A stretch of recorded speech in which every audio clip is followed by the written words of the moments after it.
How to provide a safe and encouraging environment for youth umpires. Coming up next.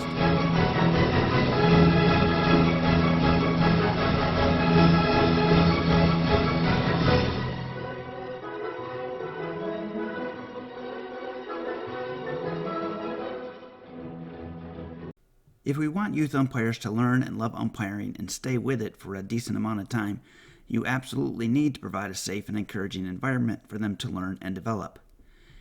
This is, honestly, one of the easiest things to accomplish as a Little League. Easy in that how to do it isn't complicated and anyone can do it. That being said, it requires the umpire-in-chief and the league board to have a backbone and the willingness to confront anyone who steps over the line and to do it immediately. Immediately might be the next day of learning of a situation after the fact and investigating the accuracy of complaints. You never want to assume the first complaint is true. Get input from as many differing angles as possible before accusing somebody of something you didn't witness personally. Here is the process I used in 2022.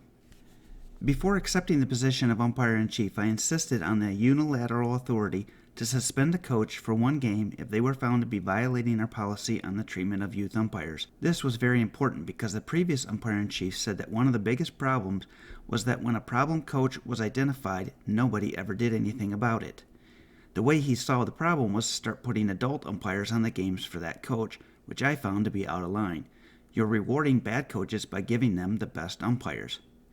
By having the authority to suspend a coach for a game, I then had the authority to speak to them about their behavior and hopefully correct it and never have to suspend anybody. It gave me the authority to have a conversation with a coach that knew I had the ability to suspend them.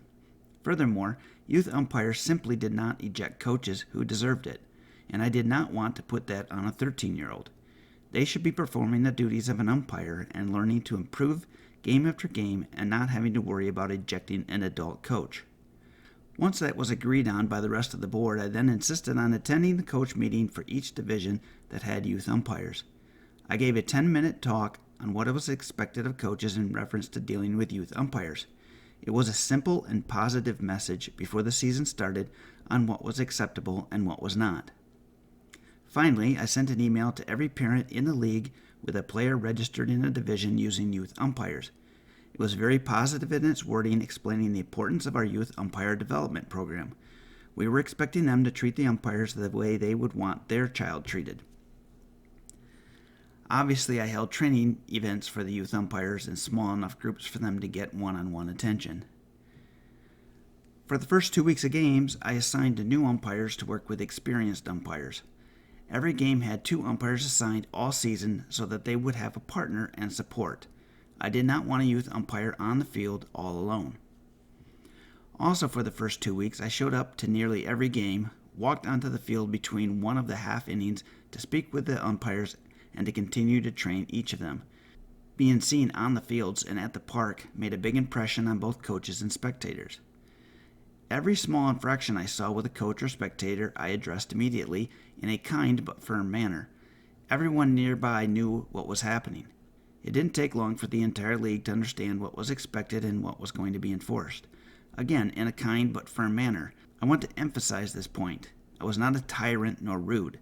I simply reminded less than 10 people over the first 2 weeks of what was and was not acceptable.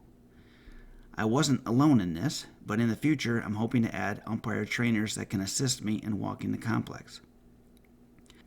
After the second week, I was less visible, and during the season-end tournaments, coaches were given a longer leash as games became more important and therefore more intense.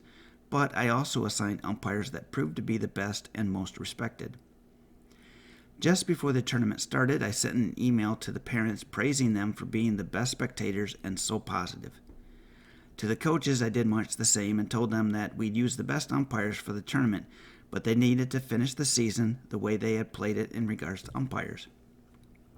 It's essential that all of these communications are positive, and by positive I mean you don't talk about what you don't want to see, but rather you talk about what you do want to see, and you praise everyone for the good that you have seen.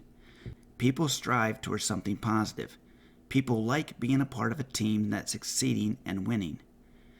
And this brings us to the primary issue at hand for most organizations who are failing at keeping umpires.